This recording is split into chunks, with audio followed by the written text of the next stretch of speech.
Hello dear student. एक बहुत ही प्यारे से डाउट पे डिस्कशन करने वाले हैं हम लोग आज। ये सीबीएसई एआईपीएमटी 2015 में भी आया था क्वेश्चन। बहुत ही प्यारा क्वेश्चन है, कोलिजन की कंडीशन का क्वेश्चन है। Two particles A and B move with constant velocities v1 and v2। दो पार्टिकल्स हैं आपके पास में, एक ए है और एक बी है, और ये v1 और v2 वेलोसिटी से मूव कर रहे हैं। Okay, and at the initial moment their position vectors are r1 and r2। जैसे मान लीजिए कि ये ओरिजिन मान लिया मैंने, और एक पार्टिकल यहाँ पर है और एक पार्टिकल यहाँ पर है। इसकी जो पोजीशन वेक्टर है पहले वाले का वो r1 है, दूसरे वाले का r2 है। The condition for particle A and B for their collision के लिए क्या कंडीशन होगी? देखो, एक कैसे भी मूव करेगा, बी कैसे भी मूव करेगा, लेकिन जहां पे भी ये दोनों के बीच में कॉलिजन होगा उस पॉइंट पे दोनों की पोजीशन सेम होनी चाहिए। तो r1 पोजीशन तो उसकी स्टार्टिंग में है और v1 वेलोसिटी से चला, और मान लीजिए t टाइम में कॉलिजन किया तो v1 इंटू टी इसकी नेक्स्ट पोजीशन होगी। क्यों क्यों इसलिए क्योंकि जो डिस्प्लेसमेंट होता है, डिस्प्लेसमेंट बराबर वेलोसिटी अपॉन डिस्प्लेसमेंट बराबर वेलोसिटी इंटू टाइम होता है। तो जो नेक्स्ट जो डिस्प्लेसमेंट होगा वो वेलोसिटी इंटू जो भी टाइम है वो मैंने मल्टीप्लाई कर दूंगा। तो initial position vector r1 vector, और फाइनली v1 t चला तो यहाँ पर पहुंच गया, और दूसरा वाला v2 t चला तो यहाँ पर इस पर्टिकुलर पॉइंट पे पहुंच गया, और यहाँ पे कॉलिजन हो गया। तो मेरे को कॉलिजन की अगर कंडीशन चाहिए होगी तो देखो मैं क्या करूंगा। फॉर कॉलिजन, अगर कॉलिजन की कंडीशन मुझे निकालनी है, final positions of particles must be same. Okay, same होनी चाहिए तभी तो कॉलिजन होगा। भाई दो चीजें भिड़ रही हैं तो एक ही जगह पे तो होंगी। तो मैं ऐसे कह सकता हूं कि फाइनल पोजीशंस जो हैं वो बराबर होंगी।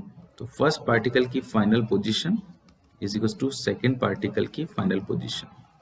तो फर्स्ट पार्टिकल की फाइनल पोजीशन क्या होगी? देखो, ये r1 वेक्टर इनिशियल पोजीशन है और आगे इतना चला, तो मैं ऐसे लिख सकता हूं कि r1 vector plus v1 into T बराबर सेकेंड पार्टिकल की position r2 vector plus v2t।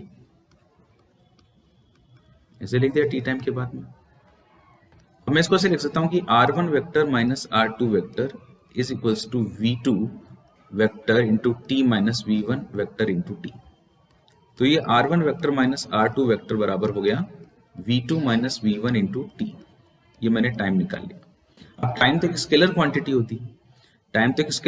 होती है, तो मैंने क्या किया कि टाइम की वैल्यू निकाल ली। यहाँ से इस इंफॉर्मेशन से टाइम की वैल्यू निकाल ली। कैसे निकाली? टाइम बराबर r1 minus r2 upon v2 minus v1, लेकिन इनके मैग्नीट्यूड्स का रेशियो जो है वो टाइम आ गया इसी इक्वेशन से।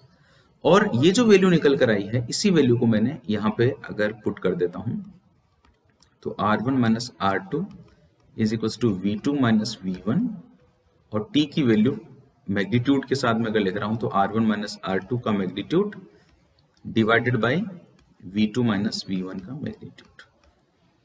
अब ये जो r की टर्म्स है ना, बस ये हमारा मेरा आंसर आ चुका है। अब लेकिन जैसे ऑप्शंस दिए हुए हैं तो ऑप्शन के अकॉर्डिंग मैच करने के लिए इस पूरी टर्म को आप यहाँ पे ले आइए। तो जैसे आप इस पूरी टर्म को यहाँ पर लाएंगे तो देखो, ये वाली टर्म को एक बार मैं वापस लिख देता हूँ। ये r1 minus r2 is equals to आपका ये था v2 माइनस v1,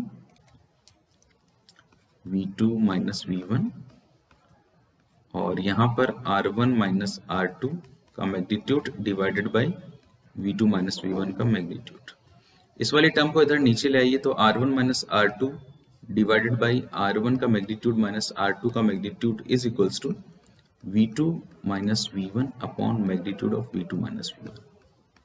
ये मेरा आंसर आ गया। ओके, अगर आप ऑप्शंस देखेंगे तो ऑप्शंस में आपका फर्स्ट ऑप्शन मैच कर रहा है। वैसे तो ये स्टैंडर्ड इक्वेशन भी आप इसको डायरेक्ट याद भी रख सकते हो, और स्टूडेंट एग्जाम में देखो कैसे करते हैं इसको मैं बताता हूँ। जैसे बी ऑप्शन है, इसका बी ऑप्शन तो स्केलर फॉर्म में है। ओके, तो ये तो वैसे ही इसमें कोई डायरेक्शन नहीं मिल रही हमको।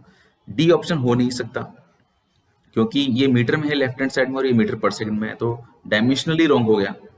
और आर क्रॉस वी ये डायरेक्शन कॉलिजन के लिए नहीं होता। कॉलिजन के लिए तो क्या होता है कि जो वेलोसिटी का जो डायरेक्शन है और जो पोजीशन का जो डायरेक्शन है वो एक्चुअली सेम होना चाहिए जो फर्स्ट ऑप्शन में आ रहा है। तो केवल ऑप्शन से करो तो आप ऐसे कर सकते हो, और जो पूरा सिस्टमेटिकली जैसे कि मैंने आपको बताया है, एक एक स्टेप से अगर आप सॉल्व करना चाहो तो जैसे मैंने आपको बताया इस तरह से आप लोग इसको फॉलो कर सकते हैं। आई थिंक आपको जरूर काफी हेल्प मिली होगी। थैंक यू सो मच, इसी तरह से कनेक्टेड रहें।